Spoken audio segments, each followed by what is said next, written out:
नमस्कार, मैं अंजना और आप देख रहे हैं इन्फिनिटी न्यूज 24। आइए रुक करते हैं आज की बड़ी खबर पर। हेलीकॉप्टर संकट से जूझ रही सेनाएं, ध्रुव की उड़ान पर रोक, चेतक व चीता की दुर्घटनाओं ने बढ़ाई टेंशन। इन दिनों भारतीय सेनाओं को हेलीकॉप्टर संकट से जूझना पड़ रहा है। चीता और चेतक हेलीकॉप्टरों में उच्च दुर्घटना दर का सेनाएं पहले से ही सामना कर रही। अब लगभग 330 ध्रुव एडवांस्ड लाइट हेलीकॉप्टर के ग्राउंड होने के कारण सेनाओं की तैयारियों पर विपरीत प्रभाव पड़ा है। इस वजह से सैन्य अभियान व अग्रिम क्षेत्रों में टू ही मिशन प्रभावित हुआ है।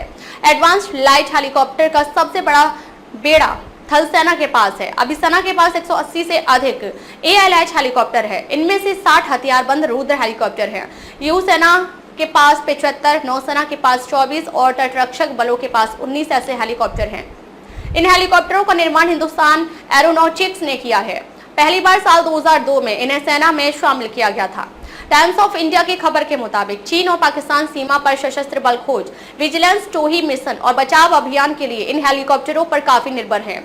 मगर पिछले 3 महीने से इन अभियानों में भारी रुकावट देखने को मिल रही है। इसका असर एडवांस्ड लाइट हेलीकॉप्टर के पायलटों पर पड़ रहा है। उन्हें अब केवल सिमुलेटर पर अभ्यास करना पड़ रहा है। इसी साल 5 जनवरी को गुजरात के पोरबंदर में तटरक्षक बल का एक हेलीकॉप्टर दुर्घटना का शिकार हुआ था।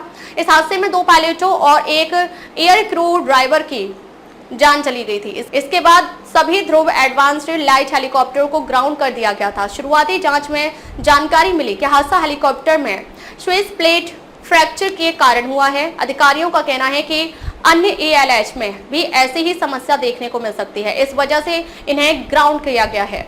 उधर जांच में HAL भारतीय विज्ञान संस्थान बेंगलुरु की मदद भी ले रहा है। उम्मीद है कि अप्रैल के अंत तक संस्थान अपनी रिपोर्ट सौंप देगा। सेना हेलीकॉप्टरों की कमी से जूझ रही है। इस बीच एक अधिकारी ने कहा कि उम्मीद की किरण यह है कि सेना ने उत्तरी और पश्चिमी सीमाओं पर ऊंचाई वाली चौकियों पर सैनिकों के परिवहन और रसद की आपूर्ति में कुछ सिविल हेलीकॉप्टरों का इस्तेमाल कर रही है। अधिकारियों ने आगे कहा कि सेना के उत्तरी और मध्य कमान ने पिछले नवंबर में सिविल हेलीकॉप्टरों का इस्तेमाल शुरू किया। अगर ऐसा नहीं किया गया होता तो अग्रिम मोर्चे पर तैनात सैनिकों तक आपूर्ति पहुंचाना बेहद मुश्किल हो जाता। अब तक के लिए बस इतना ही। फिर मिलते हैं एक ऐसी ही बड़ी खबर के साथ। अब तक के लिए नमस्कार और देखते रहिए इन्फिनिटी न्यूज 24।